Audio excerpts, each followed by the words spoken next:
Hello বন্ধুরা, আজ আমরা কথা বলবো জনপ্রিয় বাংলা নাটক এটা আমাদেরই গল্পের ৩৮তম এপিসোড নিয়ে। এই এপিসোডে একদিকে যেমন রয়েছে মিষ্টি প্রেম ও ভালোবাসা, অন্যদিকে রয়েছে নিজের সন্তানের করা পৃথিবীর সবচেয়ে বড় বেইমানি। চলুন শুরু থেকে শেষ পর্যন্ত পুরো গল্পটি বিস্তারিত জেনে নেওয়া যাক। গল্পের শুরুতেই আমরা দেখতে পাই সামির এবং তার স্ত্রীকে। ঈদের পর সামিরের স্ত্রীর নতুন চাকরিতে জয়েন করার কথা, তাই সামির সিদ্ধান্ত নেয় আজ থেকে সে রান্না শিখবে শুধুমাত্র তার প্রিয় স্ত্রীর জন্য। স্ত্রী মজা করে বলে, তুমি তো একটা পেঁয়াজও কাটতে পারো না। কিন্তু সামির ভালোবেসে উত্তর দেয়, আমার বউ চাকরি করবে আর আমি তার জন্য এটুকু করতে পারবো না। সামির এবং তার স্ত্রীর এই খুনসুটি আর মিষ্টি ভালোবাসার মুহূর্তগুলো দর্শকদের মন খুব সহজেই ছুঁয়ে যায়। কিন্তু অন্যদিকে ফাহাদ এবং সায়রার সম্পর্কের চূড়ান্ত পরিণতি ঘটে যায় এই পর্বে। সায়রা ফাহাদকে ডেকে পরিষ্কার জানিয়ে দেয় যে সে ফাহাদের সাথে আর কোনো সম্পর্ক রাখবে না। সায়রা খুব আক্ষেপ নিয়ে ফাহাদকে বলে, আমি সত্যিই তোমাকে ভালোবাসতে চেয়েছিলাম, ভেবেছিলাম তুমি বদলাবে, কিন্তু যে কোনো সম্পর্ক সততার ওপর টিকে থাকে, আর তুমি আমার সাথে কখনোই পুরোপুরি সৎ ছিলে না। ফাহাদ তাকে আটকানোর চেষ্টা করলেও সায়রা তাকে দূরে থাকতে বলে সেখান থেকে চিরতরে চলে যায়। ফাহাদ নিজের ভুল বুঝতে পেরে একা দাঁড়িয়ে শুধু থাকে। এরপর গল্পে আসে এক বিশাল টুইস্ট। ফাহাদের জীবনে নেমে আসে চরম অন্ধকার। আমরা জানতে পারি ফাহাদ তার কোম্পানির চেয়ারম্যানের মেয়ের সাথে বিয়ের নাটক করেছিল, কিন্তু তার জালিয়াতি ধরা পড়ায় অফিস থেকে ফাহাদকে চাকরিচ্যুত করা হয় এবং আগামী ৭ দিনের মধ্যে কোম্পানির সব টাকা ফেরত দিতে বলা হয়, নইলে পুলিশে দেওয়ার হুমকি দেওয়া হয়।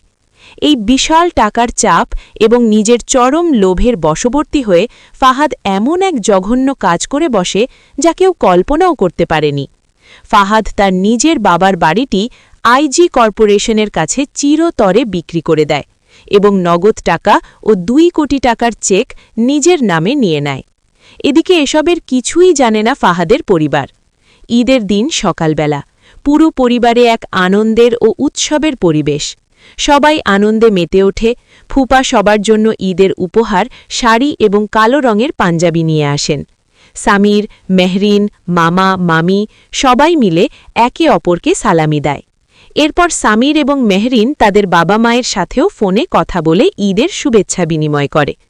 সবাই মিলে একসাথে সেমাই ও খিচুড়ি খাওয়ার এই দৃশ্য দেখে মনে হচ্ছিল পৃথিবীতে এই পরিবারের চেয়ে সুখী আর কেউ নেই। কিন্তু এই আনন্দ বেশিক্ষণ স্থায়ী হল না। হঠাৎ করেই আনন্দঘন এই পরিবেশে নেমে আসে বিশাল ঝড়।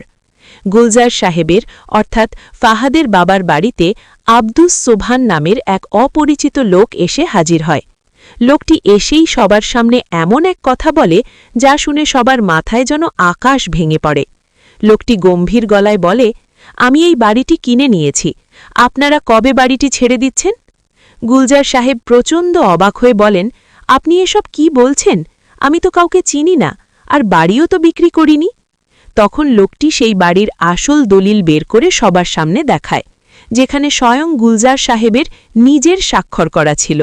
দলিলটি দেখেই গুলজার সাহেবের মনে পড়ে যায় সেই কালো দিনের কথা, যেদিন তার নিজের ছেলে ফাহাদ ব্যাংক থেকে লোন নেওয়ার মিথ্যা কথা বলে গ্যারেন্টার হিসেবে দলিলে তার বাবার স্বাক্ষর নিয়েছিল।